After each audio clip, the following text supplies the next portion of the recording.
जय शिवराय, जय जिजाऊ, जय शंभूराजे. तर आत्ता वाजलेले आहेत रात्रीच्या 3:20 झालेले आहेत आणि 3:20 झाल्याच्या नंतर ना आमची काय ऑर्डर चाललेली आहे.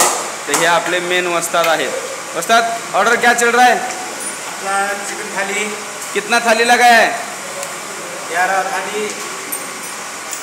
हे अशा वेज सब्जी आहे. हां थाली आहे. हां. तर वस्तादने काय सांगितलं तुम्ही ऐकलंच. तर अंडा करी लावलेली आहे, अंडा मसाला लावलेला आहे, पनीर मसाला लावलेला आहे, दाल तडका लावलेला आहे. तुम्ही पाहता या बाजूला सुरुवातीला अंडा करी आहे, मध्ये येतोय. हे पण काम करतं इथं.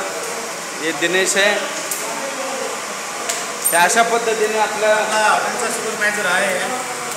तर रात्रीच्या 3:20 झालेले आहेत आणि 3:20 देखील आपण अशा पद्धतीने गरम गरम, सर्वात महत्त्वाचं गरम अशा पद्धतीने जेवण देत असतो आणि गिराईक खुश तर आपण खुश. अशा पद्धतीने इकडं रोट्या मारण्याचं देखील काम चालू आहे. अर्जुन क्या चल रहा है? ये देखो अर्जुन यहाँ पे अर्जुन का काम कर रहा है. फटाफट फटाफट रोटी मार रहा है इधर इसमें. ये देखो आवाज पे आवाज निकल रहा है. तर अशा पद्धतीने कष्टाला पर्याय नाही, परंतु हे सर्व करत असताना अतिशय आनंद मिळतो. आणि मला या गोष्टीचा एक अभिमान आहे की एक आपला मराठी माणूस अशा पद्धतीने एक रेस्टॉरंट हे चालवत आहे. हे सर्व करत असताना इथं सर्व म्हणजे ह्या सर्वांची मला मोलाची साथ मिळत आहे. अशा पद्धतीने बघताय तुम्ही. असू द्या, नाही तर म्हणताना काहीतरी लागला बोलायला. आणि पूर्ण क्लीन आहे. सर्वात महत्त्वाचं आपलं किचन जे आहे ते पूर्णपणे क्लीनमध्ये आहे.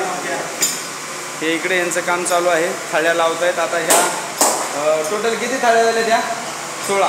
तर ह्या 16 थाळ्या झालेल्या आहेत. 16 थाळ्या झाल्याच्यानंतर ना अंडा करी, अंडा मसाला, पनीर मसाला, दाल तडका.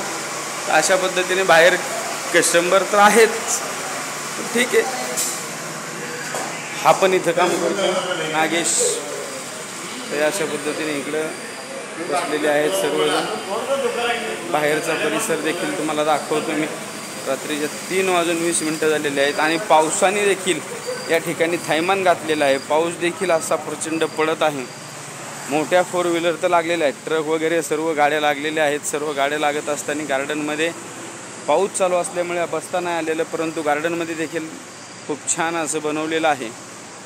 तर एक वेळ निश्चित तुम्ही भेट द्या आणि भेट दिल्याच्या नंतर तुमच्याही लक्षात येईल की आपलं गुरु नानक पंजाबी प्रिन्स प्रणित हे हॉटेल कशा पद्धतीने चालू आहे, कशा पद्धतीने आम्ही या ठिकाणी मेहनत घेतो आहे. तर असू द्यात. निश्चितपणे पुणे सोलापूर रोडला कधी जर आलात, माझा व्हिडिओ पाहत असताल तर 100% लाईक, कमेंट आणि सबस्क्रायबर करायला मात्र विसरू नका.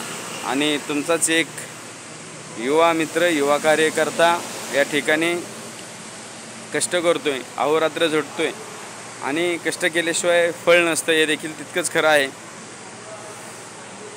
जय शिवराय, जय जिजाऊ, जय शंभूराजे. पुणे सोलापूर रोडवरती आपलं हॉटेल जे आहे ते गुरु नानक पंजाबी ढाबा या नावाने आहे. पुणे सोलापूर रोडला आल्याच्यानंतरनं जर लोकेशन असेल तर सोलापूरच्या दिशेने येणाऱ्यांसाठी यवतचा टोल नाका पास केल्याच्यानंतर 3 किलोमीटर आहे आणि पुण्याच्या दिशेने येणाऱ्यांसाठी उरुळी कांचनच्या पुढं आल्याच्यानंतरनं जावजी बुवाची वाडी म्हणून आहे, त्या ठिकाणी हे हॉटेल आहे. रिलायन्सचा, जिओचा पेट्रोल पंप आपल्या शेजारीच आहे. HP चा पेट्रोल पंप आपल्या शेजारीच आहेत. तर पुन्हा एकदा सर्वांना जय शिवराय, जय जिजाऊ, जय शंभूराजे.